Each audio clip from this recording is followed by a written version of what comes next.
नमस्कार दोस्तों। रूबरू होते हैं फिर से एक बार एक नई रचना के साथ।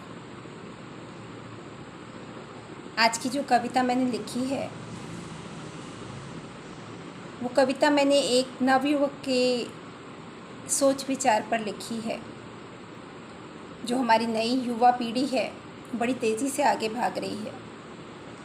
एक माँ, एक शिक्षिका होने के नाते कहीं ना कहीं उनकी भावनात्मक सोच विचार को अच्छी तरह से मैं समझती हूँ, जानती हूँ। बच्चों में इस समय पर काफ़ी कुछ चीज़ें इमोशनल देखी जाएं या बच्चों के अपने अपने स्वभाव के हिसाब से कुछ अलग ही विचार बच्चों के बनते जाते हैं। क्या विचार बच्चे रखते हैं, क्या सोचते हैं, कुछ कह पाते हैं, हंस के सुना देते हैं, कुछ नहीं कह पाते हैं, मन ही मन सोचते रहते हैं। उन्हीं के जज्बात को ध्यान में रखकर मैंने ये कविता लिखी है। तो कविता शुरू करती हूँ कि कैसे होते हैं ना ये माँ बाप भी, कैसे होते हैं ना ये माँ बाप भी, समझ में नहीं आता। ज़रा सी हरारत पर 10 बार माथे को छूकर देखते हैं, 6 बार तुलसी वाली चाय ज़बरदस्ती पिलाते हैं, बिना हिम्मत के बाज़ार से जाकर मौसमी का जूस लाकर पिलाते हैं, रात को पंखा दोपहर करते जाते हैं। कैसे होते हैं ना ये माँ बाप। एक बार, केवल एक बार कोई काम उनको कह दो, बस वो उनका लक्ष्य क्यों बन जाता है। अरे साला हो जाएगा काम, कोई मरा तो नहीं जा रहा मैं उस काम के बिना। पर वो ज़रूर मरने को तैयार हो जाते हैं, फ़कत इसलिए क्योंकि वो काम उनकी औलाद की ज़रूरत का होता है।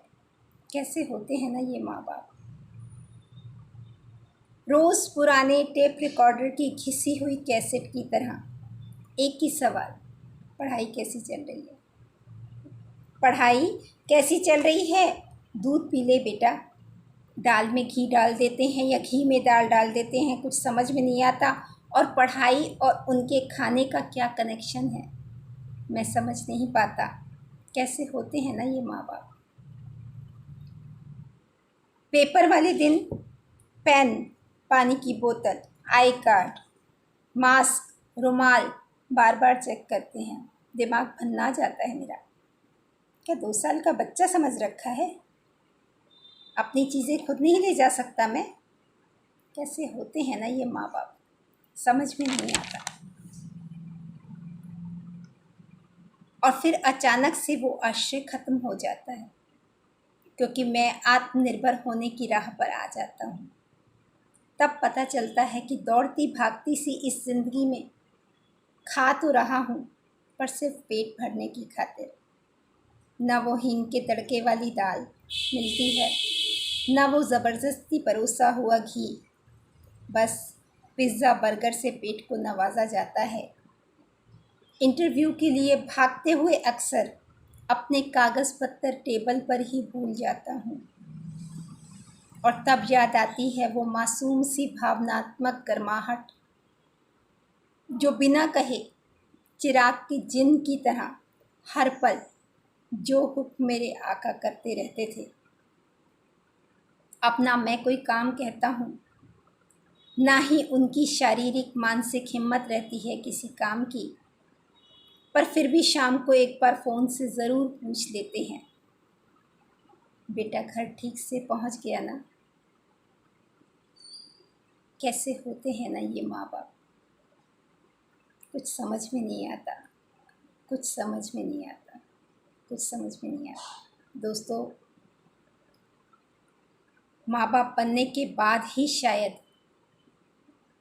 माँ बाप की करे हुए कर्मों को हम पहचान पाते हैं। और आजकल का तो जो भौतिकतावादी युग है उसमें वो भी नहीं पहचाना जाता। तो उस भावनात्मक गर्माहट को एहसास कीजिए, छूकर देखिए कि कैसे होते हैं ये माँ बाप। शायद आपको एहसास हो जाए। शुक्रिया, धन्यवाद।